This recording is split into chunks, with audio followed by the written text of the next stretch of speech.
We turn now to retired Marine General Frank McKenzie, who was most recently the commander of U.S. Central Command, which is in charge of defending U.S. interests in the Middle East, Central and South Asia. Last August, he led the U.S. withdrawal from Afghanistan, and we welcome him now. Good morning to you, General.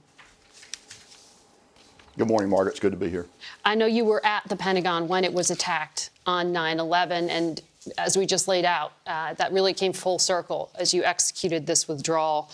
I wonder how you make peace and make sense of all that was lost, not just the 2,400 service people who lost their lives in that conflict, but those who survived, who continue to deal with loss and look at an Afghanistan that is once again under the control of the Taliban. Well, Margaret, over the 21-year arc from 9/11, and I was in the Pentagon, to when we came out of Afghanistan last August, we prevented a major attack from occurring on the United States. The cost was not cheap, as you noted. We lost a lot of brave young Americans. Our coalition partners lost a lot of their soldiers. And of course, the Afghan people paid a steep price for that. So it wasn't a cost-free proposition. But we did manage to prevent another major attack from occurring against the United States during that period of time. I'm still processing what it means here at the end. And it would be presumptuous of me to say that it bothers me more than those who lost a loved one at some time in Afghanistan or one of the other theaters where we carried on this battle against a relentless, violent foe. Mm-hmm. I know you have, since leaving your position, shared that you advised President Biden not to draw down to zero, to leave a residual force of 2,500 troops in Afghanistan. It's the right of the commander-in-chief to keep his own counsel and reject the advice of his military commanders. If you felt so strongly, why didn't you resign? I had the opportunity to give advice to the president. He heard my advice. It was heard thoughtfully. And that's really all a commander should expect to be able to do under our system. Once the president makes a decision, and for a combatant commander like me, the chain of command is very short. It is the Secretary of Defense, and it is the President of the United States. And once civilian leadership makes a decision, even though I might disagree with that decision, it is my moral responsibility to execute that order. To resign is not in the history. It is not something that U.S. officers have typically done, and it sends a very bad signal. It is a political act by an officer who must be and remain apolitical. So even if you disagree with the order, as long as the order is legal, you need to follow that order. If we do anything different, it would be very dangerous to the Republic. So while I gave advice, my advice was not followed. I executed that order as well as we were able to do. And I'll just note that the president makes decisions based on many factors. My recommendation, the Central Command AOR, certainly one of the factors he had to weigh. There were other factors that the president had to weigh as well, and I'm very much aware of that. Mm-hmm. Well, do you think, given your assessment of the threat, that the United States is paying enough attention now to the Middle East and to Afghanistan? Well, I hope that we are.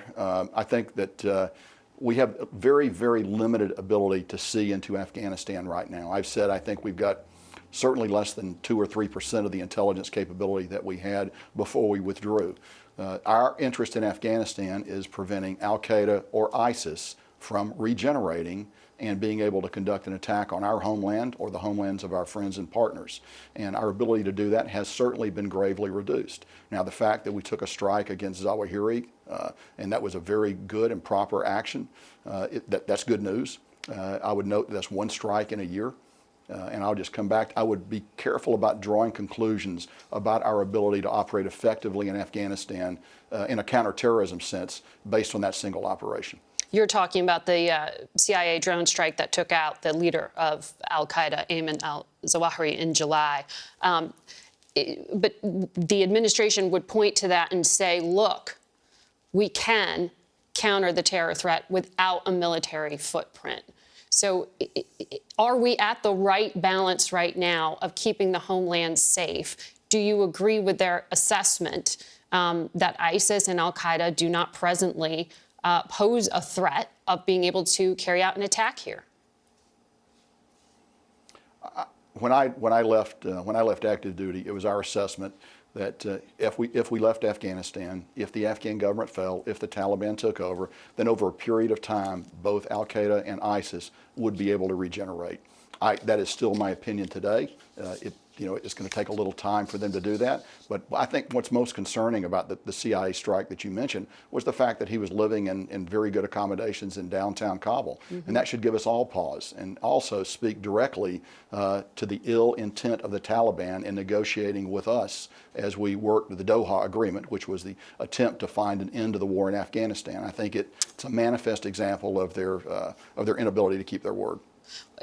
What I hear you saying there is that the Trump administration bears responsibility for the deal it brokered with the Taliban, the Doha Agreement?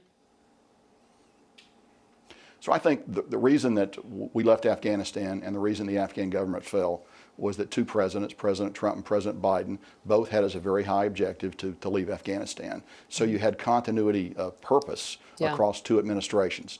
Now, the Doha Agreement, had we held the Taliban to the conditionality that was a critical part of it, it could have been a useful vehicle for moving forward. But we did not hold the Taliban to the conditions that they said they would observe. And and because of that, no agreement is going to be good. The Biden administration has not released any public version of an after-action report of what went wrong. This was a big black eye. I don't have to tell you that, how this withdrawal happened. Do you think this assessment should be made public? And does the fact it is not public now suggest to you that any politics is at play? Don't know, Margaret. I would tell you that I participated before I left active duty in that after-action review. We did a number of those inside CENTCOM, and then I was also interviewed several times for the review that I believe is still working inside the Department of Defense. I think it's probably a good thing to release as much of that review as you can. Obviously, there are going to be sensitive intelligence components to that, but I think you could probably excise some of those. And still, I think the American people want to know what happened, and I think that's a reasonable thing to do. We will continue to press for that, and thank you for your insights today.